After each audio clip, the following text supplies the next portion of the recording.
Why does cracking your knuckles make that satisfying popping sound? Is it actually bad for you? That sound comes from tiny gas bubbles collapsing in the fluid of your joints when you stretch them.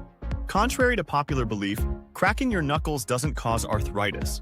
In fact, multiple studies have debunked that myth. However, excessive cracking might irritate your joints over time. So, what's your take? Do you crack your knuckles often? Let us know in the comments. And don't forget to like and subscribe for more fascinating insights.